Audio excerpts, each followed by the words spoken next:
Hello my dear students, मेरा नाम निशा है और हम अपनी एंक्लेक्स आरएन की वीडियो शुरू करने जा रहे हैं। मैंने जो अपना एंक्लेक्स है वो यूएसए से शुरू करा है। तो बहुत से मतलब कि होता है कि एंक्लेक्स आरएन क्या होता है।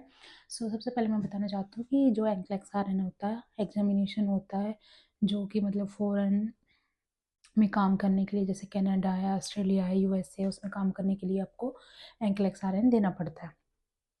ये हमारा जो है बेसिक एग्ज़ाम होता है जो सबको क्लियर करना पड़ता है। जो इंटरनेशनल नर्सिस हैं वो जो कनाडा में, ऑस्ट्रेलिया में या यूएसए में काम करना चाहती हैं वो। जो हमारा एंक्लेक्स आरएन है वो नेशनल काउंसिल लाइसेंस एग्जामिनेशन, मतलब कि ये एग्ज़ाम करके आप अपना लाइसेंस ले सकते हो अगर आपने कहीं भी जैसे कनाडा, यूएसए और ऑस्ट्रेलिया काम करना है तो।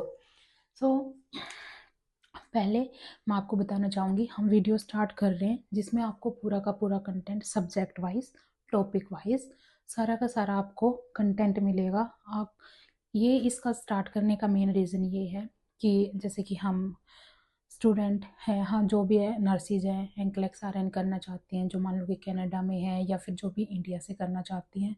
कई बार हमारे पास इतना फाइनेंशियल इशू होता है कि हम उन चीज़ों को मैनेज नहीं कर पाते। हम कई बार कोचिंग के लिए भागते हैं, लेकिन कई बार पैसों की वजह से हम उन चीज़ों को क्या करते हैं, डिले करते जाते हैं।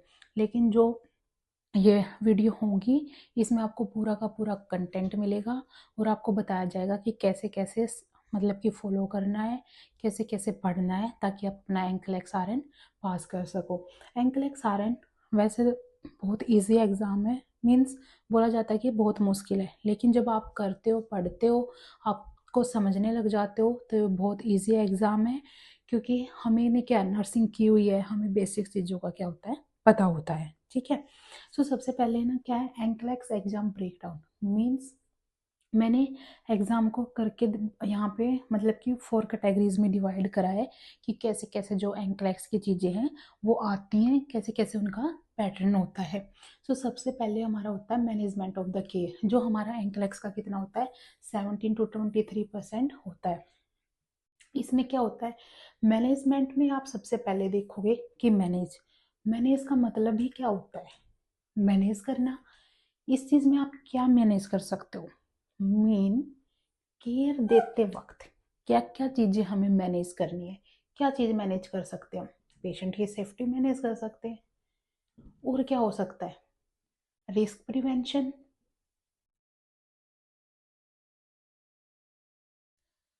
रिस्क प्रिवेंशन से क्या समझते हो, जैसे कि कोई पेशेंट है हमारे पास आया, हमें पता चला कि भाई ये पेशेंट है क्या है फॉल के रिस्क पे है, तो हमने क्या करना पेशेंट को क्या है फॉल होने से बचाना। और क्या हो सकते हैं पेशेंट को लीगल इश्यूज हो सकते हैं, तो हमने कोई भी मतलब उसको सपोर्ट करना है, एडवोकेट करना है पेशेंट के लिए।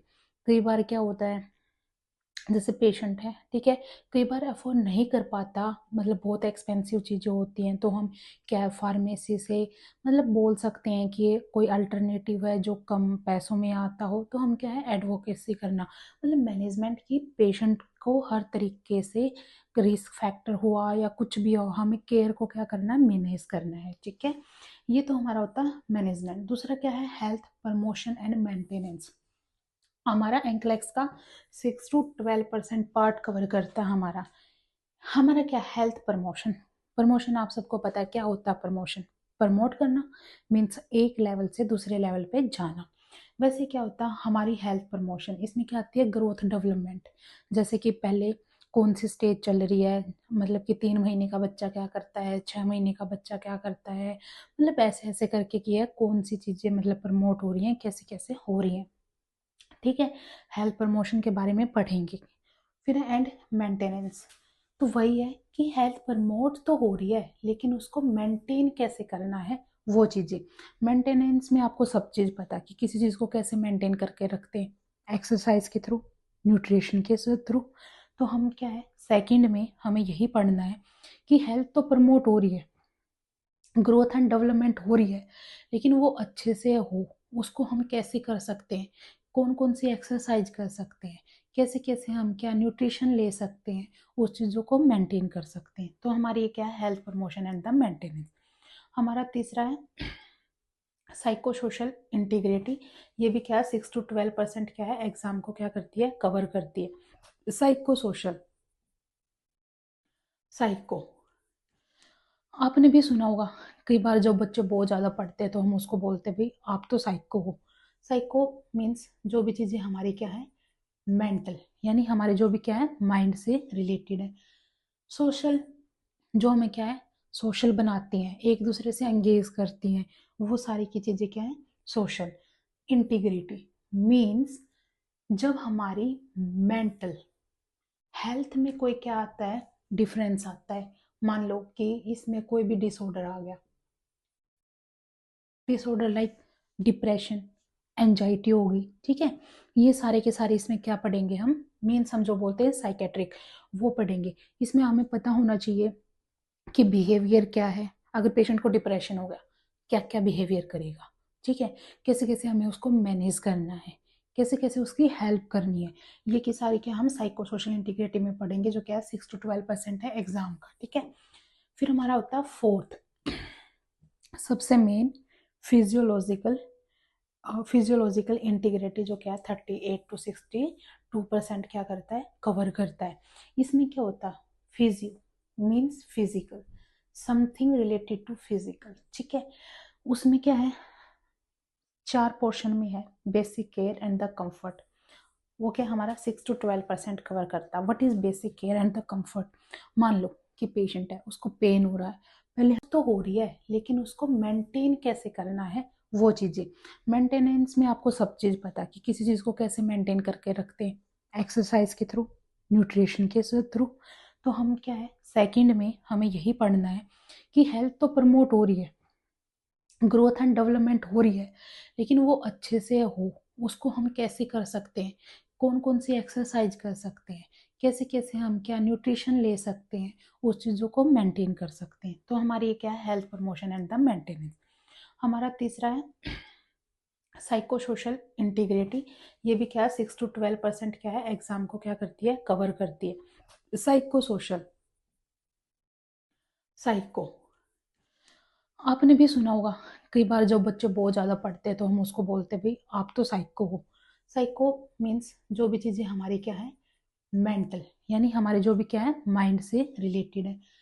सोशल, जो हमें क्या है सोशल बनाती हैं, एक दूसरे से एंगेज करती हैं, वो सारी की चीज़ें क्या है सोशल। इंटीग्रिटी मीन्स जब हमारी मेंटल हेल्थ में कोई क्या आता है, डिफरेंस आता है। मान लो कि इसमें कोई भी डिसऑर्डर आ गया, डिसऑर्डर लाइक डिप्रेशन, एंजाइटी होगी, ठीक है।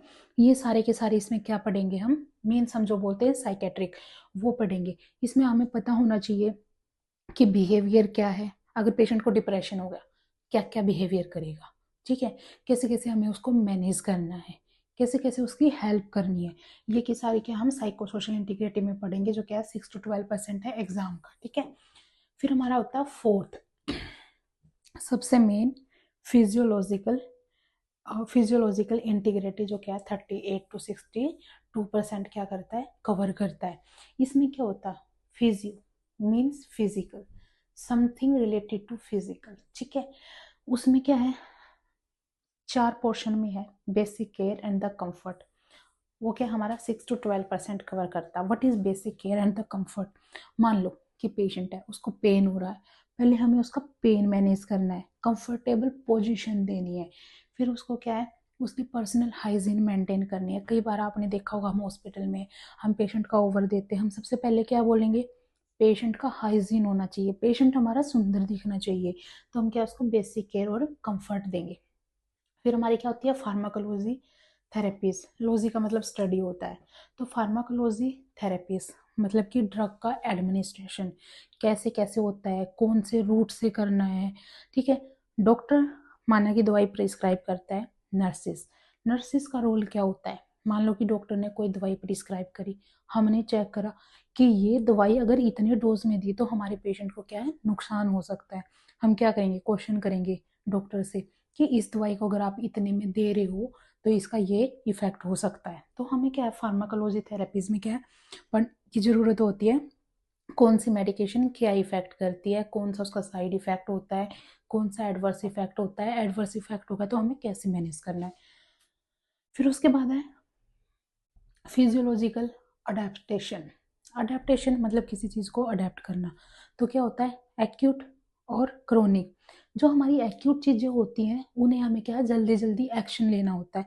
क्रोनिक क्या, जो लंबे समय से चली आ रही हैं, ठीक है, उससे हमारी बॉडी भी क्या कर लेती है, अडेप्ट कर लेती है। तो ऐसे ही एंक्लेक्स में भी हम क्या करते हैं, पहले जो एक्यूट चीज़ें हैं, एक्यूट डिजीज है, उनको मेंटेन करेंगे।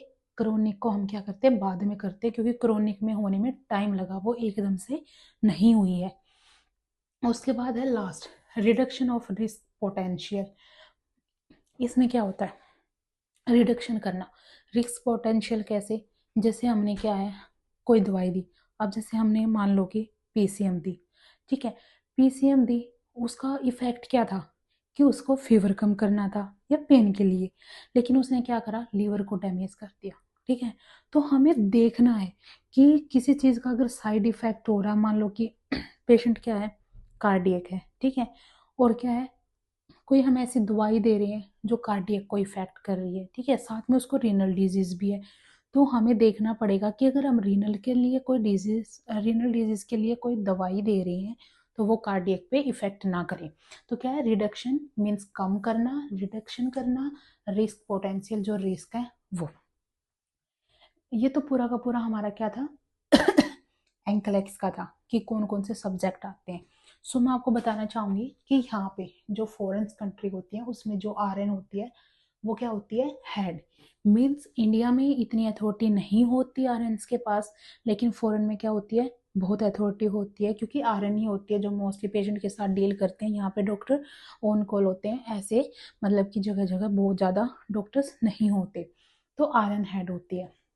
तो देखो, आरएन हेड होती है, तो यहाँ पे प्रायोरिटी एंड डेलीगेशन होती है कि देखो, सारा काम तो आरएन नहीं कर पाएगी, जो आरएन के अंडर होते हैं उसको क्या करना है, डेलीगेट करना है, प्रायोरिटी सेट करनी है कि कौन सा काम में किसको देना है। जैसे अपने दादाजी होते हैं, उनको पता है कि कौन सा काम है जो मेरे को अपने बच्चे को देना है, कौन सा काम है जो बहू को देना है, कौन सा दादी जी को देना, मतलब उनको पता होता है।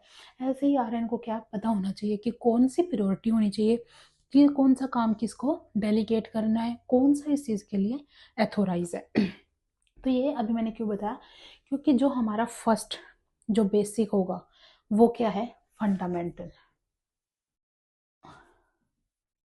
फंडामेंटल। सो हमारी जो नेक्स्ट वीडियो होगी वो किससे स्टार्ट होगी, फंडामेंटल से। पहला टॉपिक होगा हमारा प्रायोरिटी एंड डेलीगेशन एंक्लेक्स का।